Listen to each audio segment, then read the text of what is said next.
তোমার জন্য অনেক ফল নিয়ে আসছি। সকাল দুপুর রুটিন করে ফল খাবা, ভাতের পরিবর্তে বেশি করে ফল খাবা।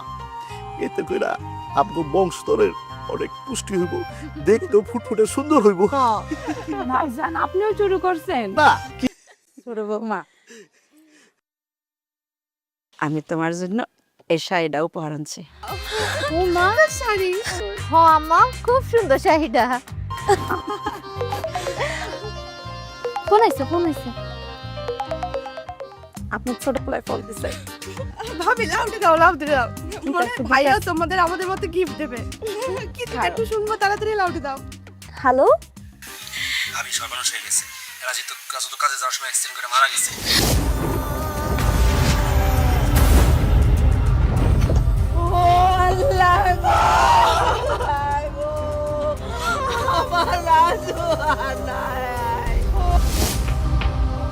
বিদেশ থেকে লাশ আনতে অনেক টাকা খরচ, তার চাইতে ওইখানেই ওর কবর দেওয়া ভালো। ভাইজান এটা আপনি কি কইতেছেন? ও আপনার রক্তের ভাই, আপনি ওর লাশটা দেশে আনবেন না? ভাবি শুনছেন ভাইজান এগুলো কি কইতেছে? হ্যাঁ, তোমার ভাইজান ঠিকই কইছে, মানুষটাই তো মইরা গেছে, লাশ দিয়া কি হইব, তাও আবার এত টাকা খরচ কইরা। আম্মা বড় ভাই ভাবি হেরা এগুলো কি হয়? হ্যাঁ হমা, শুনছি চোখের পলকে কিরকম করে মানুষগুলো অমানুষ হয়ে গেছে।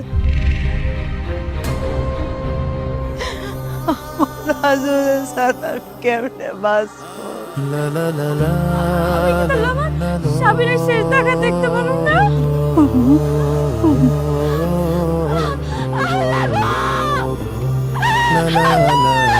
তুমি আমার এটা কি সর্বনাশ করলা?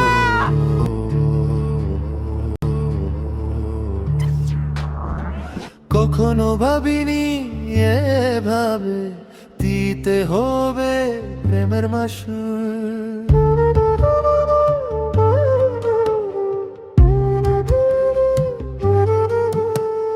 কখনো ভাবিনি এভাবে দিতে হবে প্রেমের মাসুল।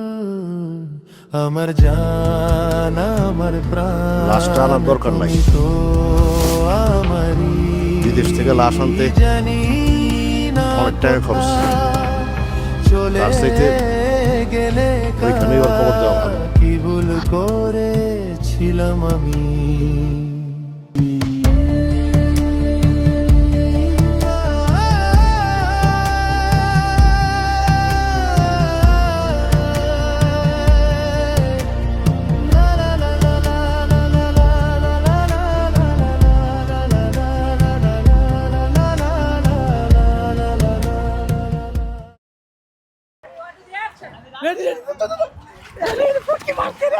রোবেন রে গেছে রে, বাবার হাতে গেছে রে।